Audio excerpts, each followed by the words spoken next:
తొలి తెలుగు చారిత్రక నవల రచయిత కవి సామ్రాట్ బ్రహ్మశ్రీ నోరి నరసింహశాస్త్రి గారి నారాయణ భట్టు నవల 12వ భాగం 2/8/20 32వ అధ్యాయం. విమలాదిత్యుడికి 2 దేవేరు. అందులో పట్టమహిషి కొందవాదేవి, ఆమె చోళ చక్రవర్తి అయిన రాజరాజు కుమార్తె.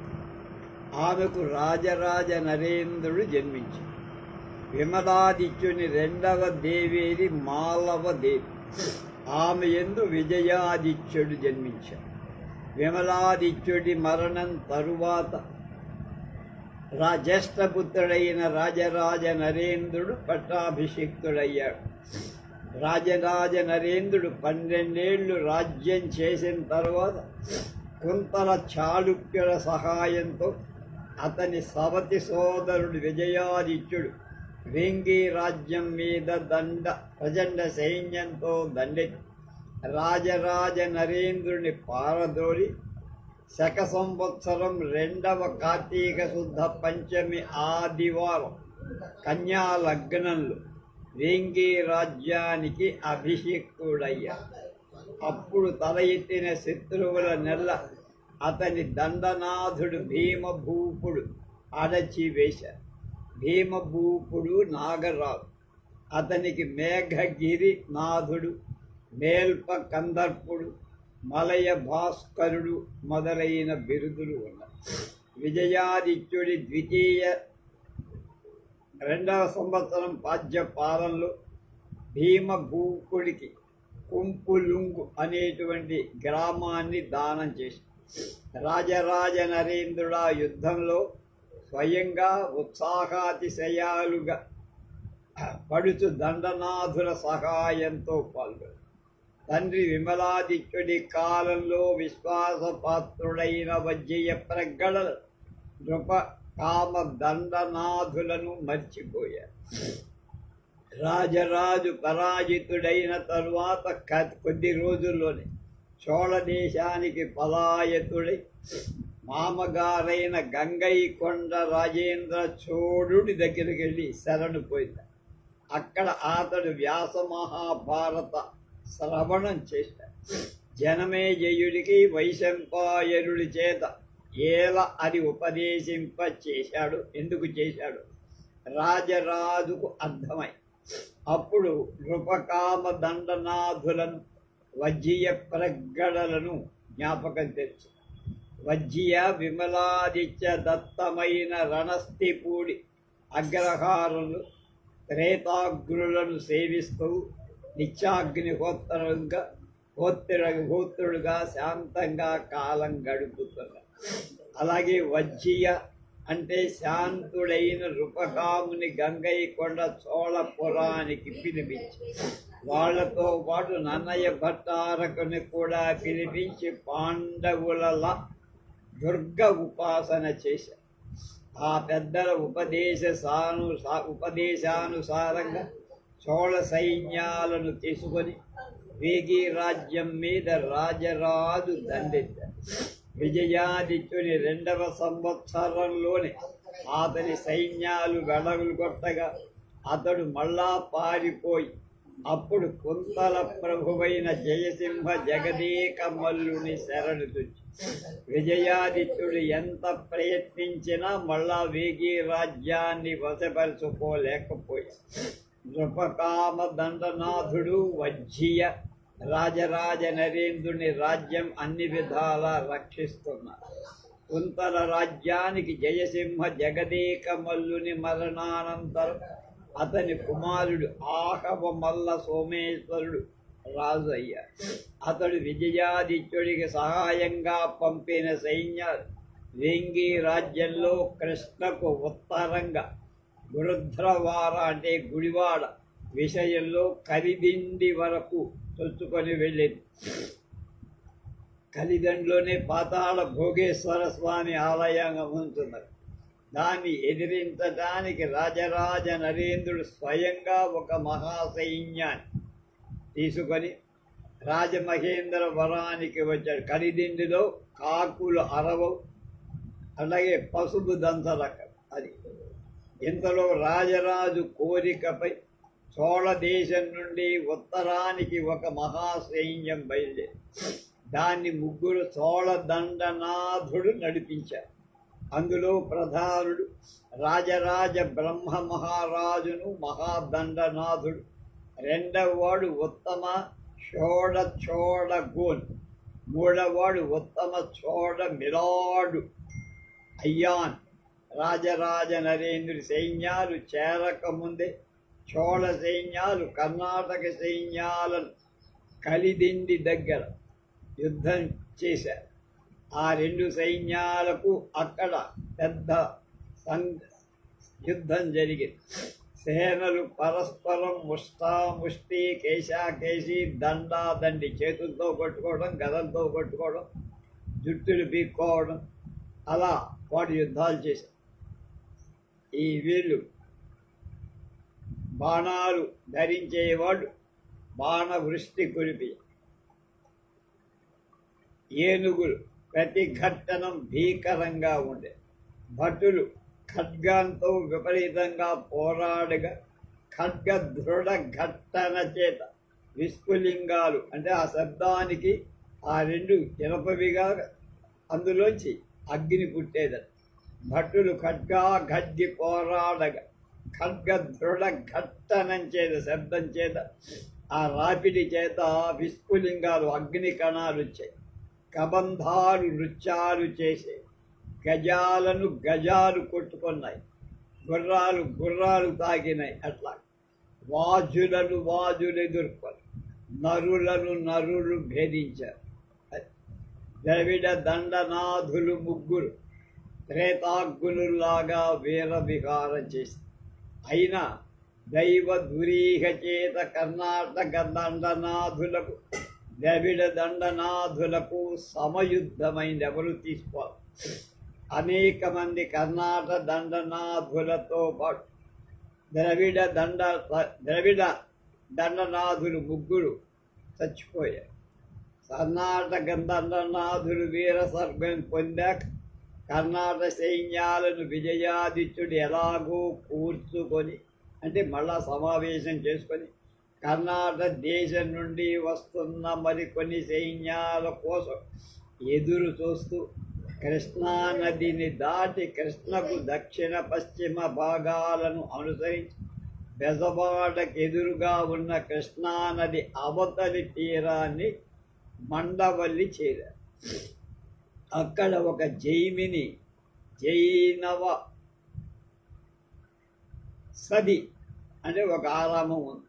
అది కొండల మధ్యలో 3 అంతస్తులుగా గుహలుగా తొలిచి ఉన్నది. ఆ పర్వత ప్రదేశం ఆత్మరక్షణ ఎక్కువ ఉపయోగపడుతుందని కనిపించి విజయాదిత్యుడు అక్కడే ఉండాలనుకున్నాడు. విజయాదిత్యుడి సైన్యంలో చాలామంది జైన దండనాథులు. ఆ ప్రాంతమంతా జైన ఆక్రాంతమై ఉండి కర్ణాటక అభిమానాన్ని కలిగి ఉంది.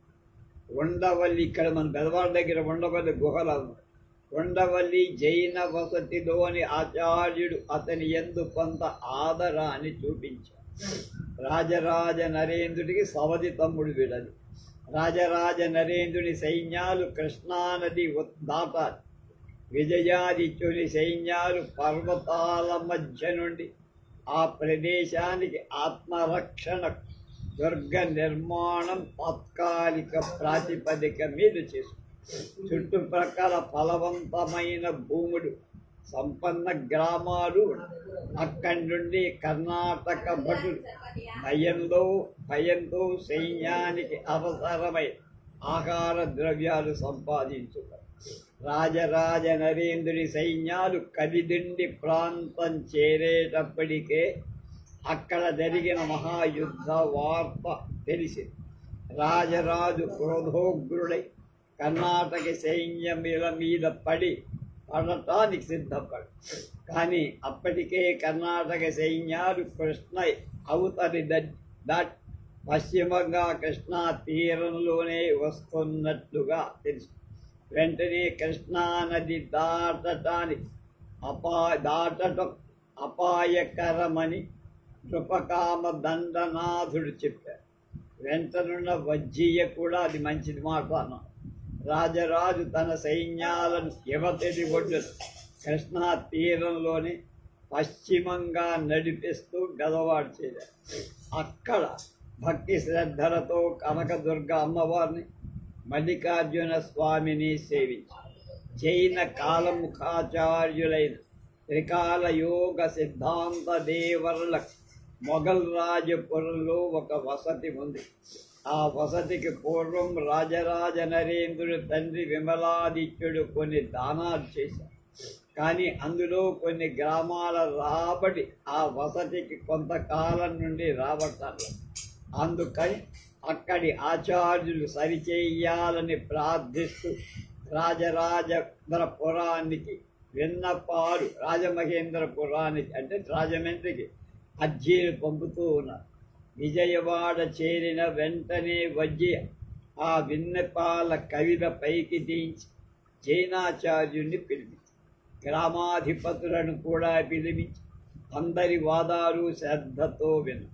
వజ్జయం మేధ ప్రదర్శించి ఆ గ్రామాలను మళ్ళా జైనాచార్యులకిప్పించి వివరించినంటే వివాదంగా ఉన్న గ్రామాధికారులను కూడా సంతుష్ట చిత్తుల్ని చేసి అందుపై జైన మతాయాయులు కూడా రాజరాజుపైనే భక్తిని చూపించి అటు కృష్ణకు ఉత్తరంలో విజయవాడలో రాజరాజు సైన్యాన్ని, అటు దక్షిణంలో ఉండవల్లిలో విజయాదిత్యుడి సైన్యాలను విడిచి యుద్ధానికి ఎదురు చూస్తున్నారు. అంటే సమయం కోసం.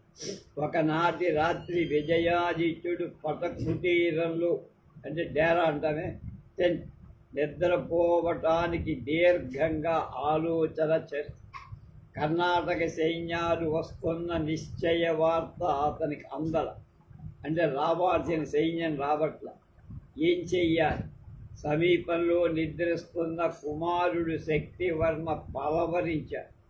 12 ఏళ్ల ఈ కుర్రవాడి ముఖం నిద్రలో అయ్యవిహ్వలమైపోయి అది చూసి విజయాదిత్యుడికి గుండె తడిగి దాది పిల్లవాడిని వెంటనే స్వస్థుణ్ణి చేసి, కానీ ఆ స్మృతి విజయాదిత్యుని మనస్సును వదిలిపెట్టాల.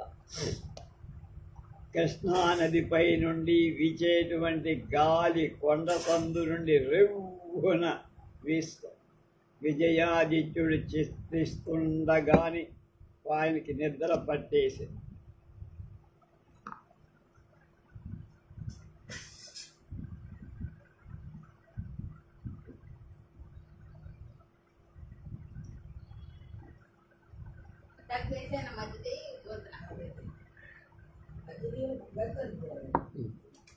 సాధారణంగా బాధతో ఆలోచనలో ఉన్న వాళ్ళకి నిద్ర పట్టకూడదు సరిగ్గా.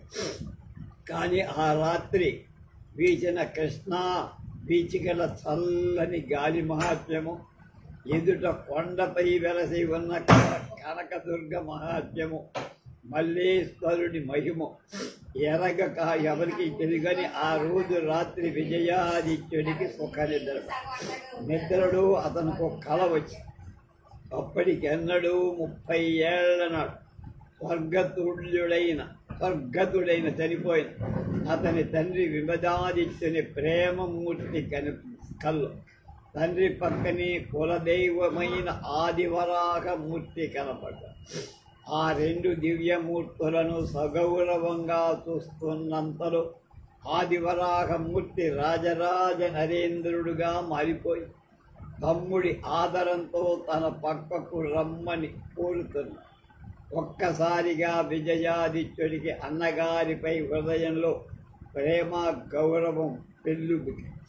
ఆ పొంగులో అతడు నిద్ర లేచాడు. పటకుటీరంలో ఉత్తర భాగంలో వతాయతనం నుండి చంద్రకాంతి చల్లగా అతని ఛాతీ మీద వెలిగిస్తా. రాజరాజు కూడా విమలాదిత్యుంది కూడా మూర్తులు తన హృదయ భాగం నుండి వాతాయన మార్గంలో ఉత్తర దిక్కుగా నిష్క్రమించున్నట్లు భావం కలిగి అంతరంగంలో అలముకొన్న సువాసనల విజయాదిత్యుడి ఆ స్వప్న స్మృతి వదలు రాజరాజ నరేంద్రుని రూపంలో తండ్రి విమలాదిత్యుడి పోలిక ఎంత ఉన్నదని అతనికి ఇప్పుడు అర్థమయ్యింది. ఆ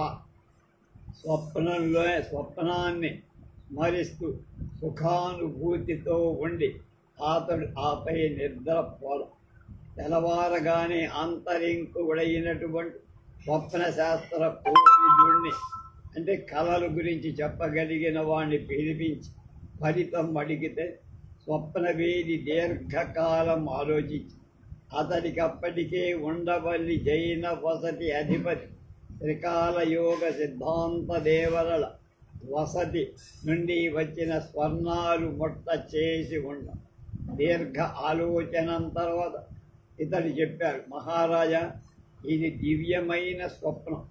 మీ అన్నగారితో సంధి చేసుకోవటం పూజ్యులైన మీ పితృపాదుల అభిమతమే కాక కేవలం ఆదివరాహ దేవుడి ఆదేశం కూడా ఇంకొక సూచన ఉంది. అంతేకాదు ఇంకొక సూచన ఉంది. రాజరాజ నరేంద్రుని పక్షం మీరు అవలంబిస్తే మీకు వారి అనంతరం వేగిరాజ్య పట్టాభిషేకం ప్రాప్తించే లక్షణం కూడా స్పష్టంగా కనపడుతోంది. విజయాదిత్యుడు అతడికి సెలవిచ్చి పంపాడు. అతడు చెప్పిన ఫలం ఆలోచించాడు. మాటి మాటికి పిల్లవాడైన శక్తివర్మ పడుతున్న అగతాట్లు మనస్సులో వేధిస్తున్నాయి. 3 రోజులు ఆలోచించిన స్వప్న వృత్తం అతనిలోంచి వెళ్తల్లా బయటికి రాయబారం పంపాలని నిశ్చయించాడు.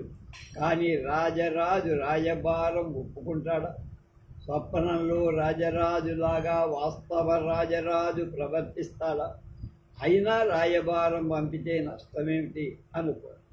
అప్పటికే కర్ణాటకుల సైన్యం విజయాదిత్యుని సహాయానికి వస్తోంది. ఆ సైన్యం వస్తున్నట్టు వజ్జీయ ప్రగడకు ముందే తెలుసు.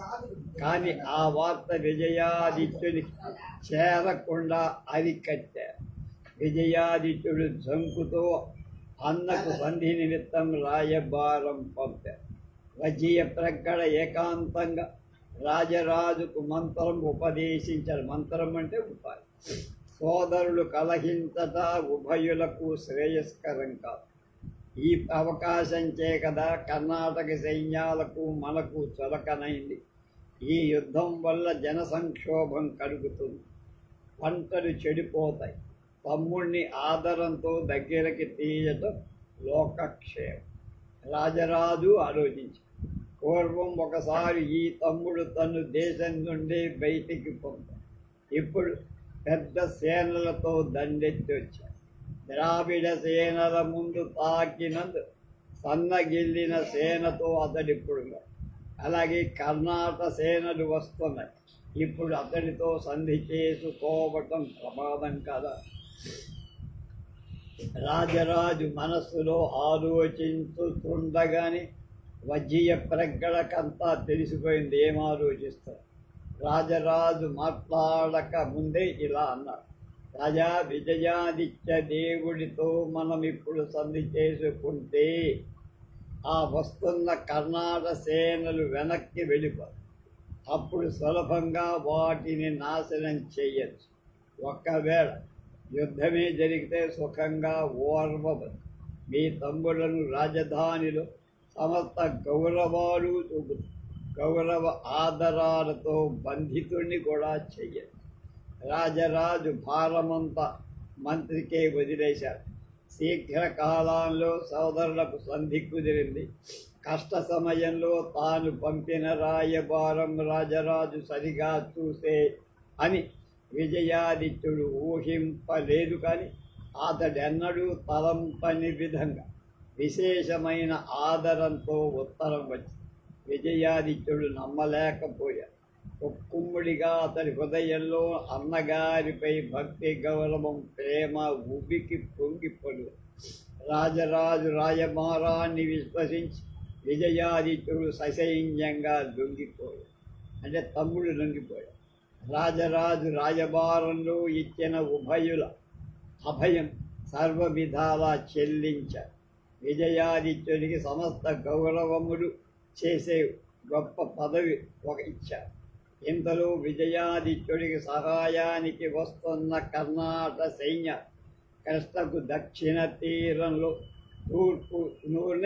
తూర్పుకు వస్తున్న నృపకాముడి ఆధిపత్యంలో రాజరాజు సేనలు కృష్ణను దాటాయి. విజయాదిత్యుడి సేనలు అక్కడ ఉన్నట్లే సూచనలు చేస్తూ వార్తలు ప్రబలై కర్ణాట సైన్యాలు దురహంతకారంతో ముందుకు వస్తున్నాయి. అకస్మాత్తుగా ఆ సైన్యాలపై నృపకాముడి సైన్యాలు పడ్డాయి. కర్ణాటక నందనాథులు నివ్వెరపోయారు. వాళ్ళకి సేనలు కూర్చుకొని ఎదిరించు అవకాశం లేకపోయింది. ఆ సేనలో చాలా భాగం ఆ యుద్ధంలో చనిపోయారు. చాలామంది భటులు దండనాథులు బంధితులయ్యారు. మిగిలిన సైన్యం పారిపోయారు. నృపకాముని సేనలు సులభతరంగా వాణ్ణి తరిమి కొట్టసాగి. ఈ విధంగా అప్పటిలో కర్ణాట సైన్యాలకు వెంగి రాజ్యంపై ఆశ లేకుండా మళ్ళీ రాకుండా రాజరాజ నరేంద్రుడు మహాసంరంభంతో ఆ విజయ యాత్ర చేసి తమ్ముడితో రాజమహేంద్రపురానికి తిరిగొచ్చాడు. అప్పటి నుంచి విజయాదిత్యుడికి సమస్త గౌరవాలు సన్మానాలు చేస్తున్నాడు. అయితే రాజమహేంద్రపురంలో విజయాదిత్యుడు అతడు కేవలం రాజభ్రాత అంటే అగస్త్య భ్రాతలాగా. అతనికి ఎవరూ గౌరవం చూపటంలో లోటు చేయ. అతనికి కావాల్సిన వస్తువులు పరిచారకులు ఏమాత్రం కొరత అతడు తలంచితే జరిగిపోతుంది. విద్యాగోష్ఠికి పంపన భట్టాచార్యులు వచ్చిపోతుంటారు. రాజరాజు ఎడమ పక్క అతడు తప్ప మరెవరూ ఉండటానికి వీలు. కానీ ఏమైనా అతడు రాజభ్రాతే కదా. అంటే 6వ వేలు కింద ఉత్సవ విగ్రహం అంటాము. విజయాదిత్యుడికి ఎలాంటి ఉద్యోగం లేదు. అతనిపై ఎలాంటి ప్రభుత్వ భారమూ లేదు. అతనితో ఎలాంటి రహస్య ఆలోచన మంత్రాంగం ఎవరూ చేయరు. స్వభావ సిద్ధంగా అతని బుద్ధి చురుకైంది. అతడు భరణపు జీవితంతో ఎలా గడపగలడు? కవులతో, గాయకులతో, నర్తకులతో గోష్ఠిలో విలాసంతో అతడు తృప్తి పొందేవాడా? ఆధ్యాత్మ చింతనలో దేహం మరచు ప్రకృతి కాదట. వజ్జీలాగా రాజకార్యాలను, నృపకాముడిలాగా యుద్ధాలను, అన్నగారికి మంత్రం ఉపదేశించగల సమర్థ. కానీ అతడిని అందుకు ఎవరూ పిలవని పేరంటానికి పోవటం రాజటీవికి కొలత. అందుచే అతడి నిశిత బుద్ధి తుప్పు పట్టిన కత్తిలా మొక్కపోతోంది. మరుభూమిలో నాటిన మొలకలాగా పైకి పెరగటం. ఈ బంగారు సంఖ్యలు అతని మధ్య మధ్య విసుగు కలిగిస్తాయి. విసుగుతో పాటు రాజరాజ నరేంద్రుడిపై అతని హృదయం కోపం పెరుగుతుంది. కానీ నిజంగా అతనికి రాజరాజ నరేంద్రుడు చేసిన లోపమేం లేదు. ధర్మమూర్తి అయిన అన్నగారిపై కోపమా? ఆ కోపం పితృపాదులకు ఇష్టం కాదు. ఆదివరాహుడి అంటే వాళ్ళ కులదైవానికి సమ్మతం కాదు. విజయాదిత్యుడి కుమారుడైన శక్తివర్మ స్థితి తండ్రి స్థితిలాగానే ఉంది. తండ్రితో పాటు యుద్ధంలో తిరుగుతూ అడ్డగడ్ల గండ్లు కట్టెక్కే రాజకుమారులకు అవసరమైన సమస్త విద్యలు అతనికి ఉపాధ్యాయులు నేర్పుతూనే ఉన్నారు. రాజనీతి, రణనీతి నేర్చారు. అతని తండ్రిలాగా తీక్షణమైన ప్రకృతి తనపై ఏ భారం ఉంచగా సుఖంగా జీవితం వెళ్ళనిస్తే సంతోషించే స్వభావం. కష్ట పరంపరల తరువాత నిలకడగా రాజమహేంద్రలో ఉంచుతున్న శాంతి సౌఖ్యాలు అతడికి మరింత సుఖలాలసుండి చేసి. కానీ విజయాదిత్యుడికి అదేం బాగాలి. తనలాగా కుమారుడు కూడా నిరుద్యోగి అయి కృంగి కృషించడం వాడు ఎంతమాత్రం జీర్ణించుకోలేకపోయాడు.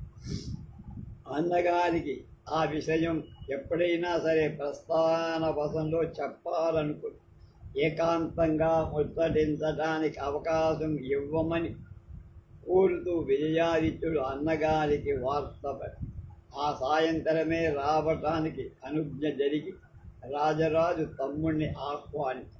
అప్పుడు శీఘ్రంగా అవకాశమిచ్చినందుకు అన్నగారి అవ్యాజ అనురాగానికి విజయాదిత్యుడు ముగ్ధుడయ్యాడు. ఆ సాయంత్రం అతడు రాజదర్శనానికి వెళ్ళేటప్పుడే రాజమందిరిలో అతనికి రెండవ రాజరాజుకులాగా విశేష పూజలు జరిగాయి. అది చూసి వాడి హృదయం మరింత ఆర్ద్రమైపోయింది. విజయాదిత్యుడు రాజరాజు ముందు శిరస్సు వంచి పాదాల నుండి కళ్ళకద్దుకొని అభివందనం ఆచరించాడు. రాజరాజా అతని కరస్పర్శతో ఆదరించి ఉన్నతాసనం మీద కూర్చుండోబెట్టి అక్కడ వారి ఏకాంతానికి ఎలాంటి అభ్యంతరం లేనట్టుగా అన్నగారికి నా యందు ఎంత విశ్వాసం ఉంది అని అనుకుంటూ ఉప్పొంగారు. కుశల ప్రశ్నాధికాలయ్యాక వచ్చిన పనేమిటని రాజరాజు అడిగితే శక్తివర్మ సంగతి ప్రస్తావించటానికి వచ్చినట్టు చెప్పారు.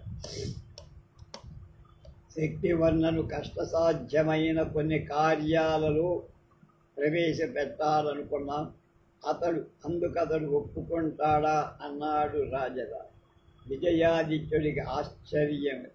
తాను వచ్చిన కార్యం అడగకుండానే సఫలమైనందుకు ఆనందభరితుడయ్యాడు. మీరు నియోగించిన కార్యాలు నిర్వర్తించటానికి శక్తివర్మకు మరేం కోరిక ఉంటుంది అన్నగారు? మీ ఆజ్ఞ అతడు అనుగ్రహంగా భావిస్తాడు అన్నాడు. అవును, కొంతకాలం నుండి మాకు అతనికి భారమైన పని అప్పచెప్పకపోతే అనుభవం ఏర్పడక మాంద్యం ఏర్పడుతుందో అంటే వీటి సంగతి కూడా తెలుసు అని భయపడుతున్నాం. కాన అలాంటిది మీకు రుచిస్తుందో రుచించదో అంటే మీరు ఒప్పుకుంటారో లేదో తమ్ముడిని ప్రస్తావించటానికి శంకించాం అనుమానపడి. ఎంత మాట అన్నగారు! మమ్ము మీ ఆ కుమారుణ్ణి మీ స్వజనంగా భావించి ఆజ్ఞాపించాలి మహారాజా. మీకు అది సమ్మతమని తెలిపారు కనుక శక్తివర్మను త్వరలో పిలిపించి అతనికి ఎలాంటి పని సాధించడంలో ఎక్కువ ఇష్టము విచారించి ఆ పని అప్పగిస్తాం. మీరు చెప్పిన మాటలపై ఆధారపడుతున్నాం సుమా. లేకపోతే మరొకరికి ఆ శ్రమ ఇస్తాం అంట. శ్రమ అనవద్దు ప్రభు. శక్తివర్మ నిరుద్యోగిగా ఉండడం చేత మందబుద్ధి వినోదలాలచుడై దుర్బలుడవుతాడని మేము చాలా కాలం నుంచి చింతిస్తూ ఆ విషయం మనవి చేయటానికి ఏకాంతాన్ని అభిలషించాం. అడగకుండానే మీ అనుగ్రహం మా అభీష్టం సిద్ధించింది. రాజరాజు ఆదరంతో రాజులు ఎలా మాట్లాడుకుంటారు చిరునవ్వునగా. పూజ్యులైన విమలాదిత్యులు మా లోనను మీ యందును సమానంగా మూర్తి భవించారు కదా నాన్న. మన చిత్తాలను అందులో ఒక విధంగా ప్రవశిస్తాయి. మీ కోరిక తెలియటం చేత మాకు పరమానందమైందన్నాడు రాజరాజు. విజయాదిత్యుడు మరి ఇతర విషయాలు ప్రసంగించి సెలవు తీసుకొని వెళ్ళి మధ్య ప్రగ్గడలు ఉపదేశించిన సువర్ణ శృంఖాలు ఈ విధంగా విరియసాయి. ఆ మరునాటి ఉదయంలోనే శ్రోత్రియులైన పలువురు బ్రాహ్మణులు గోదావరి తీరంలో రాజమహేంద్రపురంలో యజ్ఞం చెయ్యటానికి అనుజ్ఞ ఇచ్చాడని వజ్జీయ ప్రగ్గడపై రాజరాజుకు కొండెం చెప్పి మనవి చేసి అందుపై రాజరాజు వారిని విచారిస్తామని చెప్పి పంపారు. తాత్కాలికంగా వజ్జీయ ప్రగ్గడ రాజ్యతంత్రంలో ఎక్కువ స్వాతంత్రం వహించేవాడని రాజరాజుకు విసుగు కూడా వస్తుంది. అప్పుడే మోటుపల్లిలోని నావాధ్యక్షుడు ఈ రాజమహేంద్రానికి పిలిపింపాల్సి వచ్చింది. తాత్కాలికంగా ఆ పదవి ఎవ్వరికి ఇయ్యాలో అని ఆలోచనలో ఉన్నాడు. వజ్జీయకు తన ఉద్దేశం తెలపకుండా రాజరాజు శక్తివర్మను పిలిపించి మాట్లాడాడు. అందుపై అతని కోరిక ప్రకారం శక్తివర్మ తాత్కాలికంగా మోటుపల్లిలో నావాధ్యక్ష పదవిని ఇచ్చారు. వజ్జీయకది ఇష్టం లేదు. నావాధ్యక్ష పదవి మిక్కిలి విశ్వాసపాత్రుడికి సమర్థుడికి ఇవ్వాలి. అందులో రానున్న రోజులు చాలా ప్రమాదకరం. శక్తివర్మకి ఆ పదవి ఇచ్చినట్లుగా రాజరాజు వజ్జీయకు చెప్పగానే వజ్జీయకు ఆశ్చర్యం పడికి నివ్వెరపోయి, ఇందుచే మనం తీర్పాల్సిన భారం ద్విగుణం చేశారు ప్రభు. కానీ ఆ బ్రాహ్మణులకు వైశాఖ మాసంలో యజ్ఞం చెయ్యటానికి అనుమతిస్తే మాత్రం మనకందరకు ఆ భారం దుర్భరమని మనవి చేస్తున్నాను. వజ్జీయ పలుకులు విని రాజరాజు చిరునవ్వు నవ్వు, భయశీలుడైన మీ పోటి వృద్ధ బ్రాహ్మణుల భయం మాకు ఆవేశించేట్టుగా చేస్తున్నారా? మీ భయం మాకు అంటిస్తారా అన్నారు. వజ్జీయ దీర్ఘకాలం రాజరాజుతో మాట్లాడి వెళ్ళిపోయాడు. కొద్ది కాలానికే శక్తివర్మ మోటుపల్లికి నావాధ్యక్షుడిగా ఉన్నాడు. విజయాదిత్యుడు శ్రద్ధగా రాజకార్యం సమర్థంతో నిర్వహించాలని కుమారుడికి మళ్ళీ మళ్ళీ ఆదేశించి ఆశీర్వదించి పంపాడు. ఎండలు ముదిరై ఎండాకాలం రాజమహేంద్రంలో తన ప్రభావం స్పష్టంగా కనిపిస్తోంది. వడగాలి ఈ చెవి నుండి ఆ చెవిలోకి ఈడ్చి కొడుతోంది. నీరసం జనాల్లో ఎక్కువైపోయింది. పట్టణాలు పాలించిన రాజులెందరో మారారు. ఋతురాజులు మాత్రం ఎవరి కాలంలో ప్రభుత్వం వాళ్ళది నిర్విఘ్నంగా చేస్తున్నారు. పట్టణమంతా ప్రపలు నెలకొల్పారు. సరిపా అంటే తాటాకుపతి అందు ఎండబాధకు తాళలేని వాళ్ళకి నిలవ నీడయే కాక దాహం తీర్చుకోవడం చల్లని నీరు మజ్జిగ పుష్కలంగా ఇస్తున్నారు. ప్రధానమైన చతుష్పథాల్లో క్రాస్ రోడ్స్లో కూడా అలాంటి ప్రప్పలు ఉన్నాయి. అంటే మంచినీటి తీర్థం. అవి విశేష భాగం రాజులు స్థాపించినవి. కానీ ధనవంతులైన ధర్మాత్మలు కూడా కొంత చోట ఏర్పాటు. ప్రపాదులు ఎండబాధను కొంత ఉపశమింపచేసే సాధనాలే కానీ అవి రాజమహేంద్రి ఎండ బాధను తీసేయలేవు. అందు సామాన్యులు మట్టిరాలలు, వాతాయతనం తక్కువ గాలి వేసదిళ్లలో. మహాపట్టణంలో ఇళ్ళు దగ్గరగా ఉన్నందువల్ల ప్రకృతి సిద్ధంగా ఎండవేడి ఎక్కువ ప్రసరించుతుంది. అక్కడి గృహాలు వాస సౌఖ్యాలు లేకుండా ఉంది. జనాలకు హృదయాల్లో ఆవేదన పెరిగి. కానీ విశేష ధనార్జులు డబ్బు బాగా ఉన్నవాళ్ళు ఋతుభేదాన్ని బట్టి ప్రత్యేక సౌకర్యాలు వేర్వేరు మందిరాలు వాళ్ళు ఏర్పాటు చేస్తారు. రాజబంధువులు వాళ్ళ గ్రీష్మ మందిరంలో ప్రవేశించారు. విజయాదిత్యుడు ఆ రోజు విశాలమైన తన గ్రీష్మ మందిరంలో ఉన్నారు. అదొక చక్కని ఉద్యానవన మధ్యంలో ఉన్నత ప్రదేశంలో. అక్కడి నుండి గోదావరి ప్రవాహం కనిపిస్తుంది. ఆ మందిరం వాతాయతన 2 కిటికీలు చాలా ఉన్నాయి. వాతాయన పార్శ్వాల జలయంత్రాల నుండి నీటి తుంపరులు చల్లబడేట్టుగా చేస్తారు. వేడి గాడ్పు లోపలికి రాకుండా ద్వారాలకు వట్టివేరు తడికలు వేలాడదీసి నిరంతరం తడుపుతో ఉండటంతో లోపల చల్లదనం సువాసన రెండు. విజయాదిత్యుడు సుఖాసనంపై సుఖాసీనుడై ఉన్నాడు. 2 యవనమత్తకాజులు చామరాలు బట్టి వీస్తున్నారు. మరొకత మేనికి చందన చర్చ చేస్తోంది. అతని మనసు చల్లపడి అన్నగారి ప్రేమ అతిశయాన్ని గురించి ఆలోచిస్తూ శక్తివర్మను వెంటనంటారు. ఆ నావాధ్యక్ష పదవి వెంగి రాజ్యంలో మండలాధిపత్యం కంటే ఉన్నతమైన సముద్రయానం చేసే ప్రహరణాలకు, నదీ ప్రయాణం చేసే నావలకు, వాకినులను తరించు జనతరులకు నావాధ్యక్షుడే అధికారి. దేశంలోని ఎగుమతి దిగుమతి సరుకులన్నిటి మీద పన్ను వసూలు చేసి వరాహ ముద్రిక అతడే వేయాలి.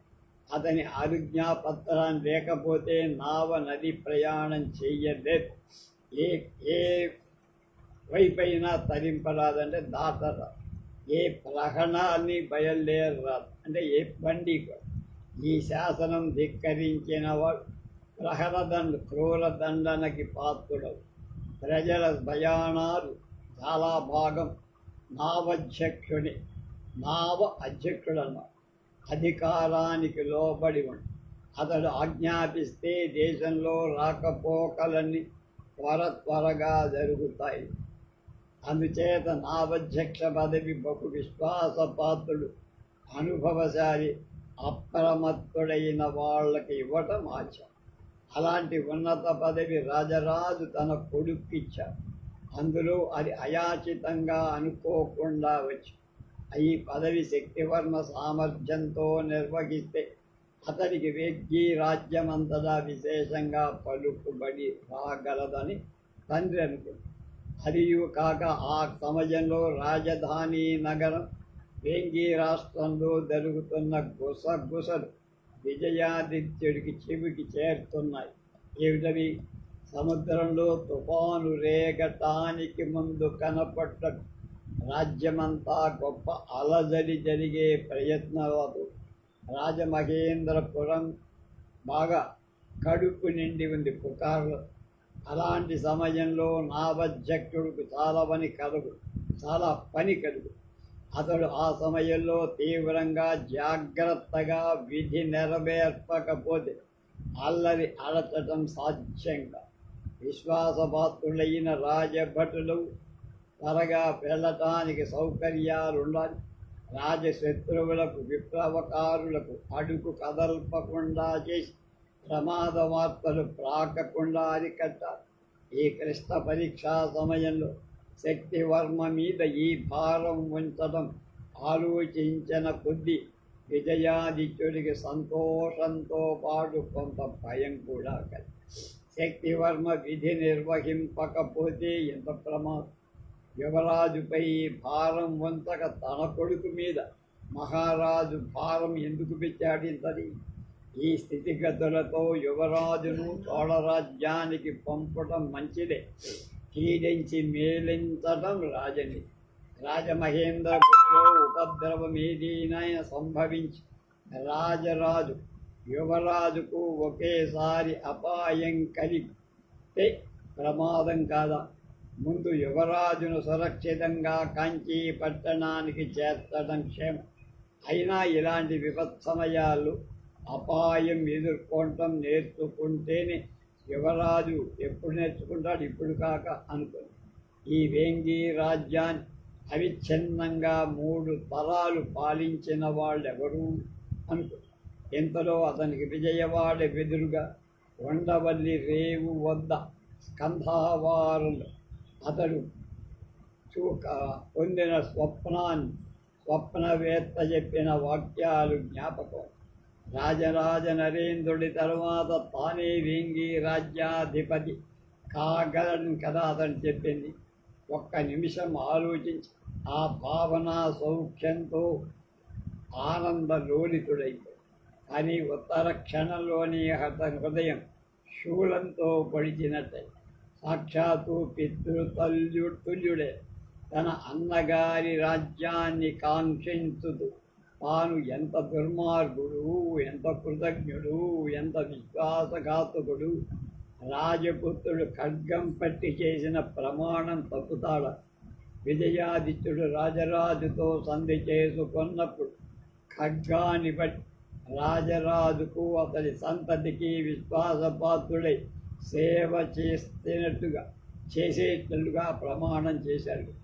అలాంటి సమయంలో అన్నగారి రాజ్య పదవిని లోభం కలగడం ఒక్క నిమిషం మానసికంగా అయినా ఎంత నీచమో అనిపించి అతని దేహం అప్రయత్నంగా జలధరించింది.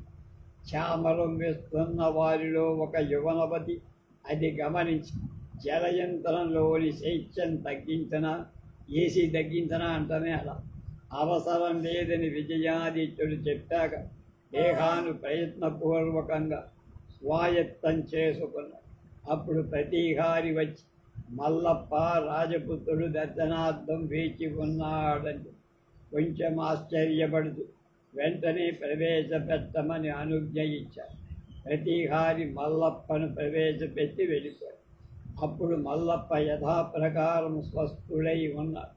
విజయాదిత్యుడి వయస్సుకు పదవికి అర్హమైన విధంగా అతనికి మల్లప్ప వంగి నమస్కరించి విజయాదిత్యుడి చేత అనుజ్ఞాతుడై అతడు కూర్చున్నాడు. కుశల ప్రశ్నాధికారయ్యాక మల్లప్ప అడిగాడు, ఇన్నాళ్లకు శక్తికి తగిన ఉద్యోగం దొరికింది. మా అందరికీ ఎంతో ఆనందంగా ఉంది.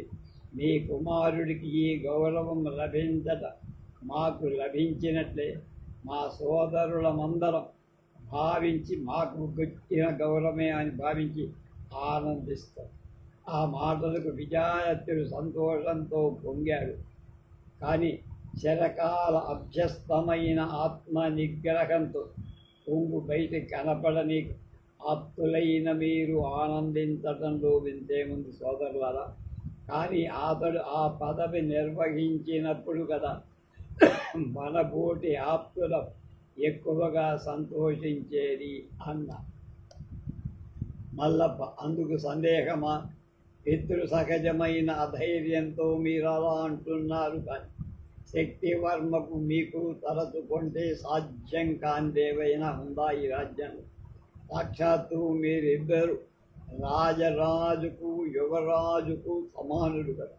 వెంటనే విజయాదిత్యుడు సభ అంత మాట స్తోత్రాలతో అనుకో. ప్రభువులతో ప్రభుపుత్రుడితో సామ్యం ఎంతవారికి కుదరదు సాగదు. ఆనాడు మల్లప్ప సంభాషణమంతా ఆ రకంగానే ఉంది. విజయాదిత్యుడి పలుకులు కూడా ఆ విధంగానే అవకాశం ఇయ్యకుండా బయటపడకుండా ఎవరికి. మల్లప్పకు అశ్వనెక్కడంలో కలిగిన ప్రమాదం చేత కలిగిన బాధ, దాని చికిత్సా విషయం విజయాదిత్యుడు ప్రశ్నించాడు.